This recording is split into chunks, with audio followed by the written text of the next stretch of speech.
اعوذ باللہ من الشیطان الرجیم بسم اللہ الرحمن الرحیم۔ تمام تعریفیں اس کائنات کے رب کی جو تمام جہانوں کا مالک ہے، جو ہر مشکل کو آسان کرنے پر قادر ہے۔ لاکھوں کروڑوں درود و سلام ہو حضرت محمد مصطفیٰ صلی اللہ علیہ وسلم پر، جو خاتم النبیین ہیں، جو خاتم المرسلین ہیں، کہ جن کے بعد نہ کوئی نبی ہے نہ کوئی رسول ہے۔ لاکھوں کروڑوں درود و سلام ہو آل بیت پر۔ السلام علیکم، میرا نام ہے مومنہ مہربان اور آپ دیکھ رہے ہیں میرا یوٹیوب چینل پیر کامل۔ آج ویڈیو لے کر میں آپ کی خدمت میں حاضر ہوئی ہوں۔ وہ رجب کے مہینے میں ایک ایسا وظیفہ ہے جو کہ حضرت علی کرم اللہ وجہ نے حضرت اویس کرنی رحمت اللہ علیہ سے سنا تھا۔ انشاءاللہ تعالی مکمل آپ سے واقعہ ذکر کروں گی، ویڈیو ذکر کروں گی، طریقہ کار ذکر کروں گی اور رجب کے چند فضائل ذکر کروں گی۔ ویڈیو کو غور اور توجہ سے اینڈ تک ضرور سنیے گا تاکہ آپ مکمل طور پر مستفید ہو سکیں۔ ویڈیو ذکر کرنے سے پہلے میں آپ سے ریکویسٹ کرنا چاہوں گی کہ اگر آپ میرے چینل پر نئے ہیں یا آپ مجھے پہلی مرتبہ سن رہے ہیں تو میرے چینل کو سبسکرائب ضرور کر دیں، اور اگر آپ مزید اپڈیٹس حاصل کرنا چاہتے ہیں تو سبسکرائب کے بٹن کے ساتھ جو بیل نوٹیفیکیشن کا بٹن ہے اس کو بھی ضرور پریس کریں تاکہ میری ہر نئی ویڈیو آپ کے پاس نوٹیفیکیشن کی صورت میں پہنچتی رہے۔ رجب جو ہے وہ اسلامی تاریخ کا 7واں مہینہ ہے اور اس کو رجب اس وجہ سے کہا جاتا ہے کیونکہ یہ ترجیب سے ماخوذ ہے۔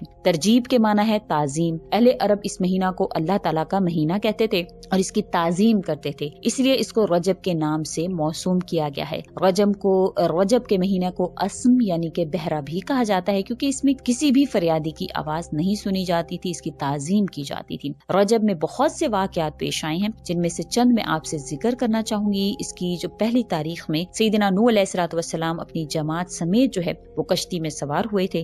اس کی 4 تاریخ کو جنگ صفین کا واقعہ پیش آیا تھا۔ اس کی 13 تاریخ کو امیر المومنین حضرت علی کرم اللہ وجہ کی ولادت کا دن ہے۔ 27ویں شب کو محبوب کبریا جسمانی معراج کے لیے تشریف لے گئے تھے، جس میں آسمانی سیر، جنت و دوزخ کا ملاحظہ فرمانا، دیدار الہی سے مشرف پایاب ہونا شامل ہے۔ 28ویں تاریخ کو نبی کریم صلی اللہ علیہ وسلم کو نبوت عطا کی گئی تھی۔ سیدنا انس بن مالک رضی اللہ تعالیٰ عنہ سے روایت ہے کہ نور کے پیکر، تمام نبیوں کے سرور، دو جہاں کے تاجور سلطان بحروبر نے ارشاد فرمایا ہے کہ جنت میں ایک نہر ہے جسے رجب کہا جاتا ہے، جو دودھ سے زیادہ سفید ہے، شہد سے زیادہ میٹھی ہے، تو جو کوئی بھی رجب کا ایک بھی روزہ رکھتا ہے تو اللہ تعالیٰ اسے اس نہر سے سیراب فرمائیں گے۔ سیدنا ابو قلابہ رضی اللہ تعالیٰ عنہ فرماتے ہیں کہ رجب کے روزے داروں کے لیے جنت میں اللہ کریم نے ایک محل تیار کر رکھا ہے جو کہ روزہ رکھنے والوں کو اللہ کریم عطا فرمائیں گے۔ تو آج کا جو عمل ہے، جو وظیفہ ہے، حضرت علی کرم اللہ وجہ کا معمول تھا، جو کہ حضرت علی کرم اللہ وجہ نے یہ وظیفہ حضرت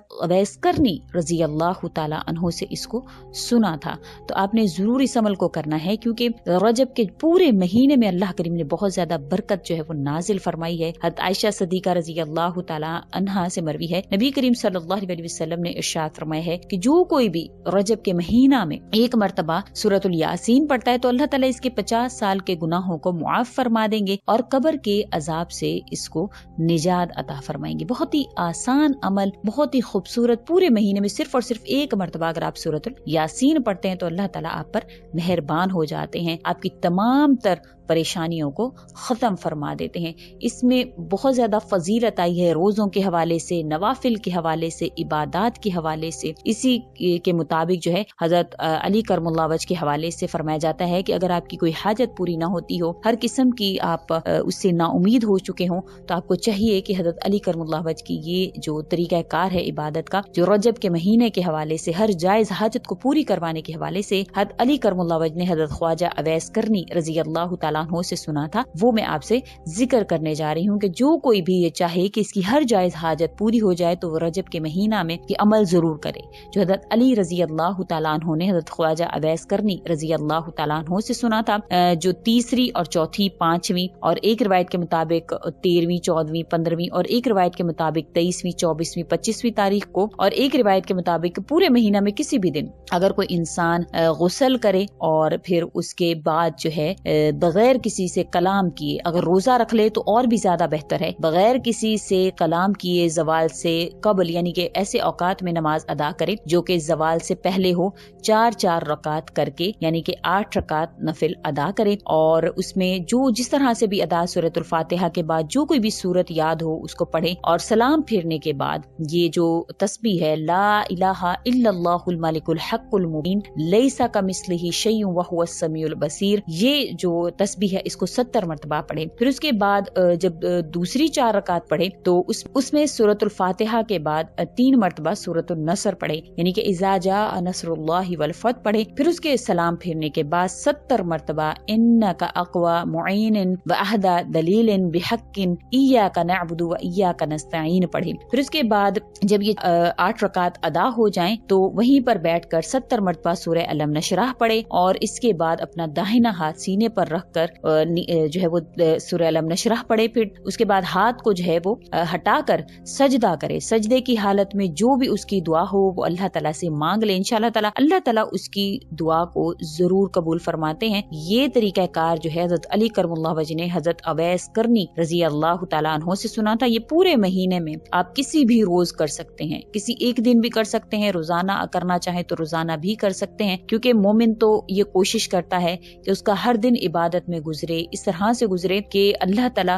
اس کو بے پناہ ثواب جو ہے وہ عطا فرمائے، اس کی ہر حاجت پوری ہو. کیونکہ اللہ تعالیٰ نے 4 قسم کے لوگ پیدا فرمائے ہیں، جن میں کہ ایسے لوگ بھی ہیں جن کو اللہ تعالیٰ دنیا میں بھی خوب عطا فرمائیں گے اور آخرت میں بھی ان کے لیے بے پناہ جو ہے وہ اللہ تعالیٰ نے ان کے لیے بہت زیادہ ثواب جو ہے وہ رکھا ہے. تو آپ نے اس مہینہ میں ضرور اہتمام کرنا ہے، کیونکہ ایک عورت کے حوالے سے امام غزالی رحمۃ اللہ علیہ نے اپنی تنصیف جو مکاشفۃ القلوب میں لکھتے ہیں کہ بیت المقدس میں ایک عورت رجب المرجب کے ہر دن میں 12,000 مرتبہ سورۃ الاخلاص پڑھا کرتی تھی، اور اس مبارک مہینہ میں ادنا سا لباس جو ہے وہ زیب تن کیا کرتی تھی، اور جو اس مطلب کہ صاف رہا کرتی تھی. ایک مرتبہ وہ بیمار ہو گئی تو اس نے اپنے بیٹے کو وصیت کی کہ اسے بکری کی اون سے بنے ہوئے لباس سمیت دفن کیا جائے. جب اس کا انتقال ہوا تو اس کے بیٹے نے اسے بہت ہی اچھے کپڑوں کا کفن پہنایا. رات کے وقت اس نے اپنی ماں کو خواب میں دیکھا اور کہہ رہی تھی کہ میں تجھ سے خوش نہیں ہوں کیونکہ تو نے میری وصیت کے خلاف کیا ہے. وہ گھبرا کر اٹھ بیٹھا اور اپنی والدہ کے لباس کو اٹھایا تاکہ اسے بھی قبر میں دفن کر دے. اس نے جا کر اپنی ماں کی قبر کو جب کھولا تو اس نے